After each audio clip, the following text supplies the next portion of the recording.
Now, this next story should probably concern only those folks who make purchases using a credit card, which is actually probably most people here in the United States. Now, the headlines read, Feds warrantlessly tracking Americans' credit cards in real time. So, should we all be worried? Well, security researcher Christopher Segoyan is here for more. Chris, this new document that was released basically shows that the Feds have been tracking Americans using their credit cards. But shouldn't they have to get a court order to do that? Well, what we've known for a while is that the government is able to access people's credit card history. What these documents show is that the government is accessing people's credit card transactions in real time. So rather than getting the information after the fact, at the moment you swipe your card, the government can find out. Not only does this reveal which merchants you're going to, but because they know that the card is present, it reveals where you are. So you're at this gas station or this coffee shop. So it gives them some location information. In the past, they've been able to get historical information with just a subpoena, which is sort of just a letter the government writes that says, we think this is relevant to an investigation. The surprising thing is they're able to sort of track you in real time without having a judge really review whether that is okay. There's no sort of Fourth Amendment protections, and the bar with which they can get this is extremely low. So it's relevance to an investigation, which is very easy to prove. Now, you actually got the document.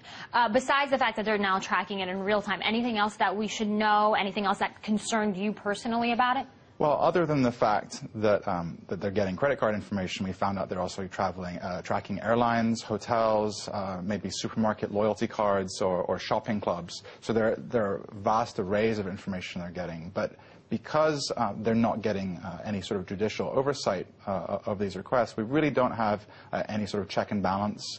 There's no audit trail. We don't know how many of these requests are happening.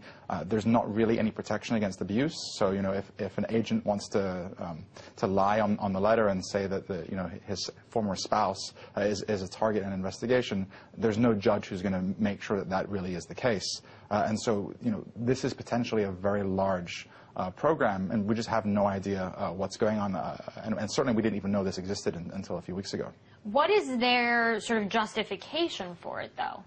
So they're doing it. I mean, they think this information is useful, and so the important thing here is that the government has always been able to get bank records, and Congress has given them the authority to do that, but Congress gave them the authority to get historical records. There's no law that gives them the power to get prospective or real-time transactions. And so what they've done is they've just said, well, we have the authority, and no bank has told them to get lost. And until a bank tells them to get lost and fights it out in court, the courts really won't weigh in on the issue. And so we have no real protection here. We're waiting for a bank to stick up for their customers' privacy, but until that happens, this sort of made-up authority will continue to be used. But who are they targeting here? I mean, is this a random thing, or are they targeting specific individuals who they think may be involved in some kind of wrongdoing or might be under a criminal investigation, or, talking to people that they shouldn't be speaking to? I mean, how does this affect regular Americans? So certainly they have to say that a person's records are relevant to an investigation. But that could mean 100 people's records. They could be searching, for information about people who are going to pharmacies and buying pharmaceuticals for the purpose of manufacturing methamphetamines. They could be looking at people who are purchasing fertilizer. We don't know how many requests. We don't know how many individuals' information is being obtained by the government. But, this should be alarming to the average person. And then I would hope that maybe Congress will take an interest and at least try and find out the scale of this activity. And of course, the big question here, very briefly, is what's next? People are saying first they're going to do this. What could they do next? With, as you say, very little to no accountability. We need transparency. We need at least some idea of the scale of this. We already know there are several thousand wiretaps a year.